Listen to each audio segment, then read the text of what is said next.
ভারতবর্ষের উত্তর পূর্বাঞ্চলে সিংহদুয়ার হিসেবে পরিচিত ত্রিপুরার সাব্রুম মহকুমা।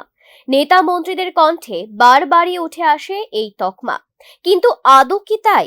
যতটা গর্জে তথ্যটা তো দূরে থাক, এক ফোঁটাও বর্ষে না, এমনটাই অভিযোগ সাব্রুম মহকুমার বাসিন্দাদের। সাব্রুম এলাকাবাসীদের দুর্ভোগের গল্প সে অনেক আগে থেকে। বাম আমলেও এই এলাকার কোনো উন্নয়ন হয়নি বলে অভিযোগ। তারপর এলো রাম আমল।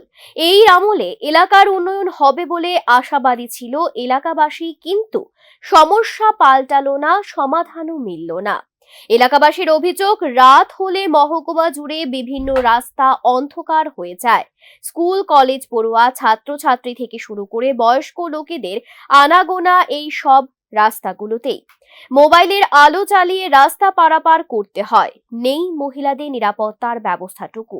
অন্ধকারের আড়ালে যে কোনো সময় কোনো বড় দুর্ঘটনা ঘটলে তার দায় নেওয়ার কেউ নেই। একই অবস্থা মহকুমা জুড়ে নালা নর্দমাগুলোতেও। সংস্কারের কোনো ব্যবস্থা নেই, রাস্তাঘাটেরও একই অবস্থা, সংস্কার নেই। অভিযোগ এলাকাবাসীর। ভাঙাচোরা রাস্তা, চলতে পারে না ঠিক মতন, ড্রেনের জল যায় না, ফ্লাড রাস্তার মধ্যে জল উঠে যায়, তা আমরা চলা আসা যাওয়া করতে কষ্ট হয়। মশা উপদ্রব আছে কি? মশা উপদ্রব আছে, মশা কামড়ায়, ঘর দিন ঘুমাইতে পারে না রাত্রেবেলা। তো এই নিয়ে আপনি নগর প্রশাসনকে আপনারা কি জানাইছেন? 15 থেকে 20 বছর যাবত রাস্তাটা এই অবস্থায় পড়ে আছে। নগর পঞ্চায়েতকে অনেকবার বলা সত্ত্বেও রাস্তাটা এখনো পর্যন্ত করা হয়নি। আমরা বর্ষাকালে চলাফেরা করতে বিশেষ কষ্ট হয়। কিছুদিন আগে আমি আমার পরিবার সহ একটা অনুষ্ঠানে যাওয়ার সময় এখানে অ্যাক্সিডেন্ট করেছি। সমস্যাটা হয় রাত্রেবেলা, অনেক অন্ধকার, তো একা তো ভয় লাগে। এখানে লাইট থাকলে ভালো হতো। লাইটের ব্যবস্থা নেই। একদিকে রাস্তাঘাটের অবস্থা, অন্যদিকে মাছির উপদ্রব। একদিকে আলো নেই, অন্যদিকে পানীয় জল নেই।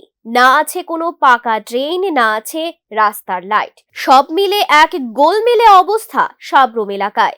এলাকাবাসীর দাবি, ট্যাক্স দিতে তো কৃপণতা করা হচ্ছে না, তবে কেন এত দুর্ভোগ? রামকৃষ্ণ আশ্রম পর্যন্ত পুরো রাস্তাটাই খারাপ। মানুষ হাঁটতে পড়ে যায়, হাঁটতে উষ্টাকায় হয়, হাঁটতে উষ্টাকায় হয়। আর সাইকেল বাইকের কথা কইতে লাভ নাই, ঝেপে করে বাইসাইকেল। কি করোনা যে বছর অনেক ঘুরে গেছে, কোনো কাজের কোনো দেখা হুদিস নেই।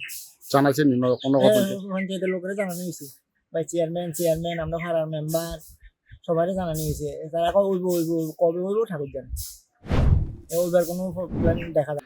এখানে কিনা কয় প্রায় সময় 7টা করে উপদ্রব দেখি রাস্তাঘাটে চলার সময়। কোন সময় কার কি বিপদ, ঠিক আছে এখানে অনেক সাপ আছে দেখা যায় এখানে। আর এই যে এদিকে যে পুরান লাজগড়, নতুন লাজগড় যেটা হয়েছে আর কি, সেটা সেখানে প্রায় সময় লাইট থাকে না, রাস্তার যে রোড লাইটগুলো, এখানে প্রায় সময় লাইটগুলো ডিস্টার্ব করে। এখানে মাঝে মাঝে 2-3 দিনও থাকে না। আর সবচেয়ে বড় জিনিস যেটা, এই যে জলের যে ট্যাঙ্কি, ইয়েটা জলের যে ফ্যাক্টরিটা এখানে বেরিলিন যে ইয়েটা, ওই এটার সামনে একটা লাইট দেন, 2-1টা লাইট দেন।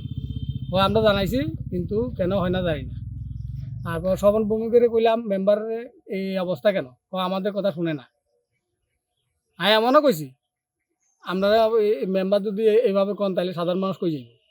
আমরা জোর করি কাজ আনতে হইব, এভাবে কইতে হইব যে না আমার এই কাজটি দরকার, করণ লাগবেই।